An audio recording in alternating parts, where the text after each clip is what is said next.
yang kampe iko nan penting, yaitu Undang-Undang nan 20 berhubungan dengan hukum dan cara penyelesaian hukum untuk menegakkan keadilan. Dan iko menarik. Assalamualaikum warahmatullahi wabarakatuh. Kalau kemudian hari ini kita bicara hukum adat, dan terkhusus di Minangkabau tentang hukum adat itu ada namanya Undang-Undang nan nampe, di mana Undang-Undang nan nampe itu terdiri dari pertama adalah Undang-Undang Luhak dan Rantau. Luhak Bapangulu, Rantau Barajo. Di mana Undang-Undang Luhak dan Rantau itu berisi mengatur hal berkaitan dengan luhak dan rantau termasuk tugas penghulu dan rajo. Yang kedua adalah Undang-Undang Nagari, yaitu bagaimana membentuk nagari sebagai satu kesatuan masyarakat hukum adat.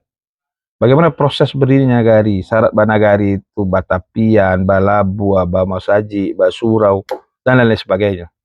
Bapandan, pekuburan, dan lain. Yang ketiga adalah Undang-Undang dalam Nagari, yaitu tentang undang-undang yang isinya adalah kewajiban anggota masyarakat. Tata perilaku, hubungan sosial, kemudian interaksi di antara masyarakat.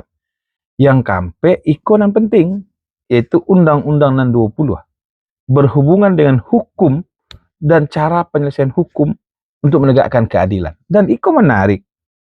Ini iko menarik, karena apa? Dalam Undang-Undang 20 terbagi dua. Ada namanya Undang-Undang nan salapan, bicara pidana adat, dan yang kedua adalah Undang-Undang 2 balik, yang bicara tentang kamu kemudian menegaan hukum pidana adat. Kalau di undang-undang, contoh dari undang-undang nan salapan adalah tikam bunuh. Ini tentang bagaimana proses dalam pidana adat. Artinya dalam masyarakat adat sudah ada hukum, dan sebenarnya hukum ini terbentuk dari kesadaran sosial. Jauh sebelum negara ada, maka kemudian dalam hukum adat digunakanlah pidana adat. Untuk itu kepada kita, mari kita kaji balik undang-undang yang ada dalam undang-undang kita, undang-undang nan nampe, baik undang-undang luhak dan rantau, undang-undang nagari, undang-undang dalam nagari, maupun undang-undang nan 20.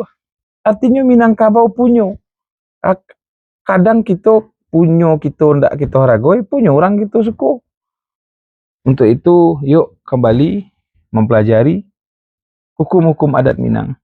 Apa yang telah diturunkan dengan tua-tua, waris yang kita jawe, mari kita pelajari dan kita kembangkan. Apalagi ada undang-undang nomor 1 tahun 2003 tentang Kitab Undang-Undang Hukum Pidana, yang di situ disabuikan di luar hukum yang diatur dalam hukum pidana nasional, juga orang dapat dihukum dengan hukum sesuai hukum yang hidup dalam masyarakat. Artinya pidana adat bisa kita tagak. Yuk kita belajar kembali. Mudah-mudahan Minang itu tidak hanya cerita masa lalu, tapi cerita masa depan. Assalamualaikum warahmatullahi wabarakatuh.